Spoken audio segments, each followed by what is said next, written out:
Hi friends, welcome to Arur Devi's kitchen. எல்லோரும் எப்படி இருக்கிறீங்க? இன்றைக்கி நம்ம வீடியோக்குள்ளே என்ன பார்க்க போகிறோம்னு பார்த்தீங்கன்னா, என்னோட க்ளீனிங் ரொட்டீன் தான். வாங்க நான் எப்படி க்ளீன் பண்ணுறேன், என்ன பண்ணுறேங்கிறத பார்க்கலாம். வீடியோக்குள்ளே போகலாம்.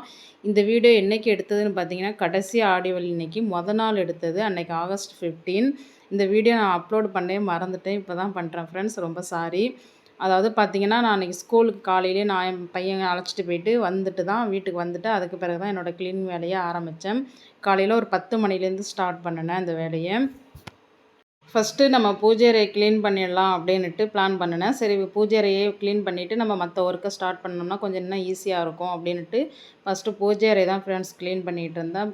அங்கே இருக்கிற விளக்கு, பூஜை ஜாமான் எல்லாத்தையும் எடுத்துகிட்டு பழைய பூவெல்லாம் எடுத்துகிட்டு கம்ப்ளீட்டாக படம்லாம் நல்லா தொடச்சிட்டு கம்ப்ளீட்டாக க்ளீன் பண்ணிவிட்டு நான் வந்து இந்த பூஜை அறையில் உள்ள திங்ஸ் எல்லாம் எடுத்துகிட்டு போய் வழக்கி எல்லாமே முடிச்சுட்டு தான் நான் அடுத்த வேலையை பார்ப்போம் அப்படின்னு பிளான் பண்ணி வச்சுருந்தேன். அதனால் பூஜை அறையை தான் ஃபஸ்ட்டு க்ளீன் பண்ணிகிட்டு இருந்தேன்.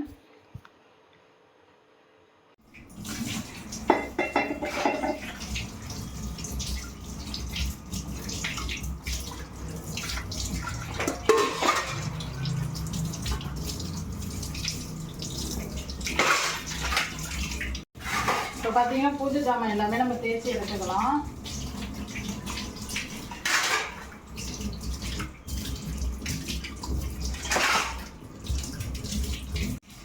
இதெல்லாம் பார்த்தீங்கன்னா நாளே நம்ம க்ளீன் பண்ணி எல்லாமே சுத்தம் பண்ணி கழுவி வச்சுட்டோம்னாக்கா நமக்கு மறுநாள் பார்த்தீங்கன்னா சாமி கும்பிடும்போது ரொம்ப ஈஸியாக இருக்கும் ஃப்ரெண்ட்ஸ். எப்போதுமே பூஜை ஜாமான்லாம் நாளே தேய்ச்சி க்ளீன் பண்ணி வச்சுருங்க, அதான் ஈஸியாக இருக்கும் நமக்கு எப்போதுமே. பூஜை ஜாமான் தேய்க்கிறதுக்கு பார்த்தீங்கன்னா நான் எதுவுமே எடுத்துல, சபினா பவுடரும் புளியும் தான் எடுத்துருக்கிறேன். அதில் ஒரே ஒரு லெமன் மட்டும் நான் கட் பண்ணி புளிஞ்சு வச்சுருக்கிறேன். அவ்வளோதான். இதை வச்சு தான் நான் இப்போ நான் தேய்க்க போகிறேன்.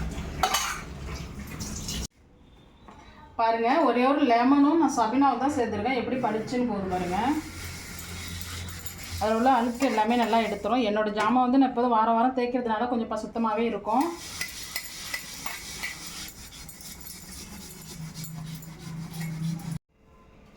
எல்லாம் வழக்கி கழுவி எடுத்தாச்சு. இப்போ நம்ம என்ன செய்கிறோம்னா ஒரு காட்டன் துணியை வச்சு நல்லா ஈரம் இல்லாமல் தொடச்சி எடுத்துருங்க. இல்லைன்னா அப்படியே பார்த்தீங்கன்னா அந்த ஈரம் அப்படியே புள்ளி புள்ளியாக விழுந்துடும்.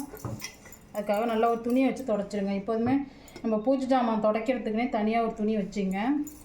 வேறு எதுக்கும் யூஸ் பண்ணாத துணியாக இருக்கணும்.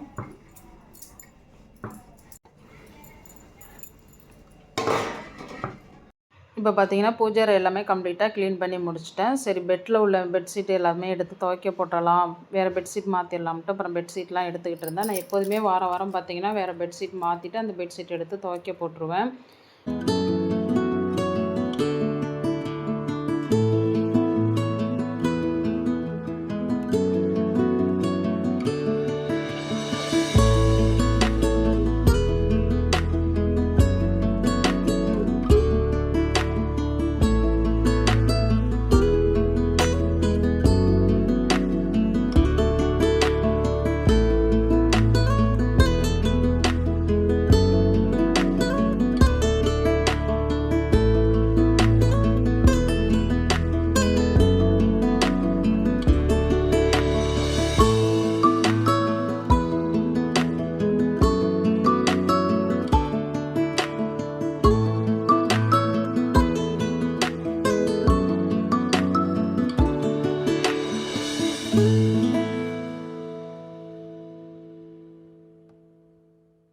எங்கள் வீட்டில் மத்தியானம் என்ன சமையல்னு பார்த்தீங்கன்னா ரசம் தான் வைக்க போகிறேன். இதில் பார்த்திங்கன்னா பருப்பும் தக்காளியும் பருப்பு ரசம் வைக்கிறதுக்கு வேக வச்சு வச்சுருக்கேன். இதில் ரைஸ் வச்சுருக்கிறேன். இது பார்த்திங்கன்னா நேற்று வச்ச காரக்குழம்பு இருக்குது. ரசத்துக்கு புளி ஊற போட்டுட்டேன். வாழைக்காய் எடுத்து வச்சுருக்கேன் வறுவலுக்கு. இப்போ அவ்வளோதான் ஃப்ரெண்ட்ஸ், சொன்னோன்னா பார்க்கலாம். இப்போ அடுப்பில் பார்த்திங்கன்னா தக்காளியும் பருப்பும் ரசத்துக்காக வேக வச்சுருந்தேன். சரி, அது வேகிறதுக்குள்ளே நம்ம கொஞ்சம் ஹாலை க்ளீன் பண்ணிடலாம் அப்படின்ட்டு வந்தேன். அதுக்குள்ளே என் பையன் ஏதோ எழுதிக்கிட்டு இருந்தான். இப்போ ஏதோ நோட்டு தேடிக்கிட்டு இருக்கிறான். பார்த்திங்கன்னா நம்ம எவ்வளோத்த தான் க்ளீன் பண்ணி வச்சாலும் சின்ன குழந்தைங்க இருக்கிற வீட்டில் எப்படி இருக்குமோ அதே மாதிரி தான் எங்கள் வீடு இருக்கும். என் பையன் எங்கே உட்காரானோ அங்கெல்லாம் நோட் புக் அள்ளி தூக்கி போட்டு வச்சுருவான் ஃப்ரெண்ட்ஸ். திரும்ப நான் தான் எடுத்து வைக்கணும். ஹாலே கசகசன்னு தான் கிடக்கு. இப்போ தான் நம்ம எல்லாமே க்ளீன் பண்ணி நான் எடுக்கணும் சுத்தமாக. அதுலேயும் ஒரு சந்தோஷம் தான் ஃப்ரெண்ட்ஸ். நமக்கு இந்த பிள்ளைங்க வந்து நம்ம எவ்வளோ தான் க்ளீன் பண்ணி வச்சாலும் இந்த பிள்ளைங்க நோட் புக் அள்ளி அங்கங்கே போடுறது வைக்கிறது, திரும்ப அதை நம்ம எடுத்து வைக்கிறது, அதுவே நமக்கு ஒரு சந்தோஷம் தான். இருந்தாலும் சில டைம் பார்த்திங்கன்னா நமக்கும் அலுப்பு தட்டி போயிடும். நம்மளும் எவ்வளோ தான் க்ளீன் பண்ணுறது, எவ்வளோ தான் வேலை பார்க்குறது, நமக்கு கொஞ்சம் போர் அடிக்கும்ல. வீட்டில் தான் இருக்கிறோம், வீட்டில் தான் இருக்கிறீங்க அப்படின்லாம் சொல்லுவாங்க. ஆனால் வீட்டு வேலைங்கிறது எவ்வளோ கஷ்டங்கிறது நம்ம லேடிஸ்க்கு தான் தெரியும். உனக்கு என்ன, நீ வீட்டில் தானே இருக்கிற, என்ன உனக்கு வீட்டு வேலையை தவிர வேறு என்னம்பாங்க. ஒரு நாளைக்கு அந்த வீட்டு வேலையை அவங்களும் பார்த்து ஜென்ஸும் பார்த்தா தான் நம்மளோட கஷ்டம் நமக்கு புரியும். சொல்கிறவங்களுக்கு வந்து ஈஸியாக இருக்கும், ஆனால் செய்கிறவங்களுக்கு தான் ஃப்ரெண்ட்ஸ் அது கஷ்டமாக தெரியும்.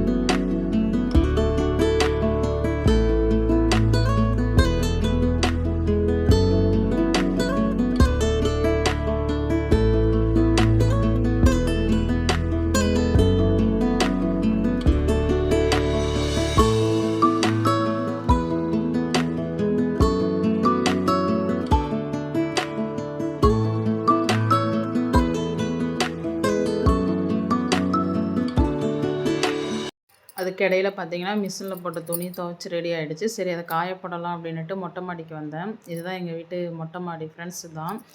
அதாவது பார்த்தீங்கன்னா, எங்கள் மொட்டை மாடியில் நின்று பார்த்தோம்னா செம்ம சூப்பராக இருக்கும் ஃப்ரெண்ட்ஸ். பக்கத்தில் தான் இருக்குது பெரிய கோவில். செம்மையாக இருக்கும். எல்லாம் டெய்லியும் சாய அர்ச்சனை நடக்கும். நிறைய ஃபங்க்ஷன் கோயிலில் நடக்கும்போது அதை கேட்டுக்கிட்டே நம்ம வீட்டில் எல்லாமே நம்ம கோயிலில் இருக்கிற அதுதான் கோயில் கோபுரம். வீட்டில் கோயிலில் இருக்கிற மாதிரி ஒரு ஃபீல் ஆகும். வீட்டுக்கு பக்கத்துலேயே இருக்கிறதுனால அது ஒரு ப்ளஸ் பாயிண்ட் ஃப்ரெண்ட்ஸ். அங்கே நடக்கிற பூஜையிலேருந்து எல்லாமே சாய அர்ச்சனையிலேருந்து நம்ம கேட்டுக்கிட்டே வீட்டிலையே அப்படியே இருக்கலாம். செம்மையாக சூப்பராகவும் இருக்கும் அது.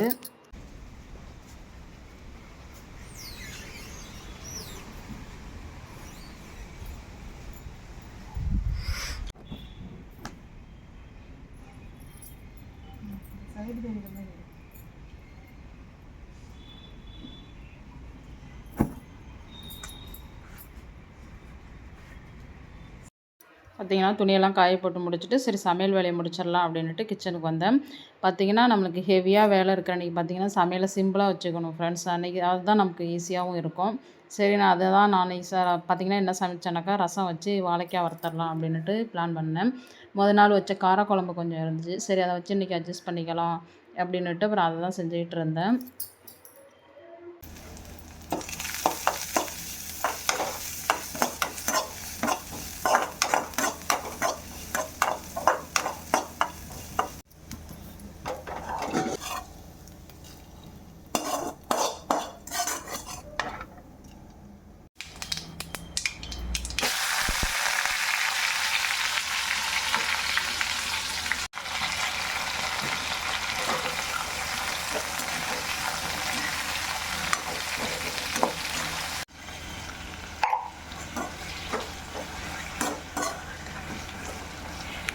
சமையலும் ரெடி ஆகிடுச்சு ஃப்ரெண்ட்ஸ். வாழைக்காய் வறுத்தாச்சு. சிம்பிளான வாழைக்காய் வறுவல் தான், ஆனால் செம்ம சூப்பராக டேஸ்ட்டாக இருக்கும் இது.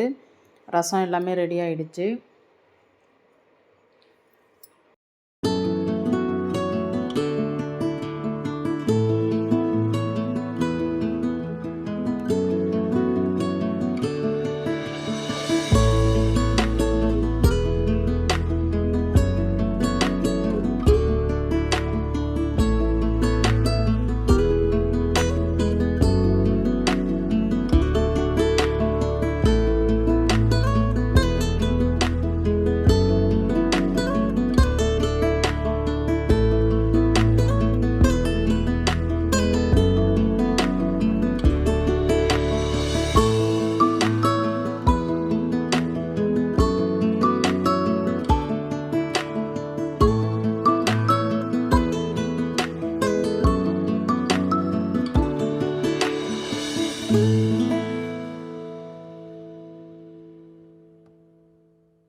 ஃப்ரெண்ட்ஸ், என்னோடய வேலைகள் இப்படி தான் இன்றைக்கி டே ஃபுல்லாக போணுச்சு. பார்த்துட்டு எப்படி இருக்குன்னு கமெண்ட்ஸில் சொல்லுங்கள். அப்புறம் பார்த்தீங்கன்னா, நான் கடத்தெருவுக்கு போக வேண்டிய வேலையும் இருந்துச்சு. சரின்ட்டு கிளம்பி ரெடியானேன். அப்புறம் பார்த்தீங்கன்னா, பூஜை ஜாமான் தேய்ச்சி வச்சது. சரி அதுக்கு மஞ்சள் குங்குமம்லாம் வச்சுட்டு போயிட்டு வந்துருவோம் அப்படின்னுட்டு, அப்புறம் போயிட்டு வந்து செய்யணும் அப்படின்னா கொஞ்சம் டயர்ட் ஆகிடும். அதனால தான் அந்த வேலையை பார்த்துக்கிட்டு இருந்தேன். அப்புறம் அதெல்லாம் ரெடி பண்ணி எடுத்து வச்சுட்டு, அப்புறம் நானும் கடத்தெருவுக்கு போயிட்டு வந்துட்டேன் ஃப்ரெண்ட்ஸ். அப்புறம் பாருங்கள், இந்த வீடியோ பார்த்துட்டு எப்படி இருக்குன்னு எனக்கு சொல்லுங்கள். இந்த வீடியோ பிடிச்சிருந்தா லைக் பண்ணுங்கள், ஷேர் பண்ணுங்கள், கமெண்ட் பண்ணுங்கள், சப்ஸ்கிரைப் பண்ணுங்கள் ஃப்ரெண்ட்ஸ். பக்கத்தில் உள்ள பெல் பட்டனை கிளிக் பண்ணுங்கள். மீண்டும் ஒரு வீடியோவில் சந்திப்போம். பாய்.